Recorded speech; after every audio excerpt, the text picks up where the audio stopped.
क्योंकि गांधी की खोटी दुकान उन्होंने चलानी थी। तो इसलिए जो कारण ये थे गांधी को क्यों मारा, ये सच होने के नाते उन्होंने उस पर प्रतिबंध लगाया। नथुराम का 110 पन्नों का ये निवेदन है। गांधी के इस विषय में जो कुछ बात उसने कही है उसको कहीं भी इनकार नहीं किया जा सकता था, क्योंकि सारे लिखित ग्रंथों में से है, उन्हीं के शब्दों में से है। तो ऐसी स्थिति में सरकार को ये पचना बहुत कठिन था, इसलिए उनके पास शक्ति थी, इसलिए वो पुस्तक को दबा दिया उन्होंने। तो मेरा एक विचार था, लोगों के सामने ये आना चाहिए, लोग स्वयं उस पर निर्णय करें, वो ठीक था। सरकार ने कहा भाई इसमें सच बातें लिखी है, रोको इसको। तो अभी मुझे तो बंदी गृह में डाल नहीं सकते थे, पुस्तक पर प्रतिबंध लगा दिया।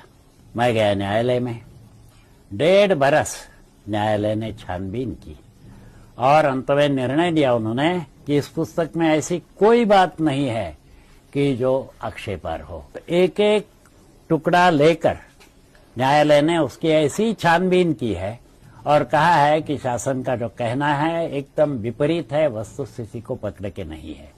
फिर उसके बाद नथुराम का स्टेटमेंट कि 55 करोड़ के लिए जो बलि चढ़े वो उसमें विषय है। क्या है, पाकिस्तान के पास गोला बारूद समाप्त हुआ था, उनको पैसे चाहिए थे, गोला बारूद कोई उधार नहीं देता। यहाँ कश्मीर पर आक्रमण उन्होंने तेज करना था, इसके लिए उन्होंने 55 करोड़ रुपया का हठ ले लिया कि भाई हमारे 55 करोड़ रुपया देने चाहिए।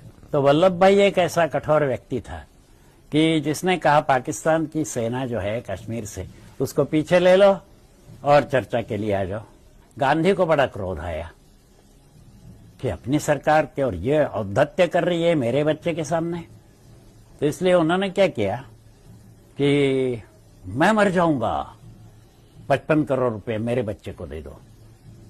तो जैसे ही उनके शब्द आ गए मैं मर जाऊंगा, जिन्होंने बाद में वो षड्यंत्र पूरा किया उनके मुख से शब्द निकले मैं मर जाऊंगा नहीं, अभी हम मारेंगे। क्यों?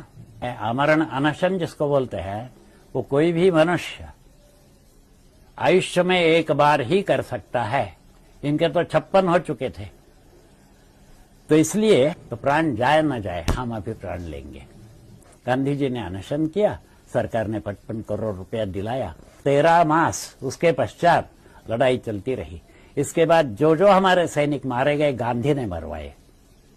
क्यों? अपने बच्चे को 55 करोड़ रुपया दिया, गोला बारूद उनको मिल गया और जो लड़ाई चलती रही तो ये 55 करोड़ के पीछे जो बलि चढ़े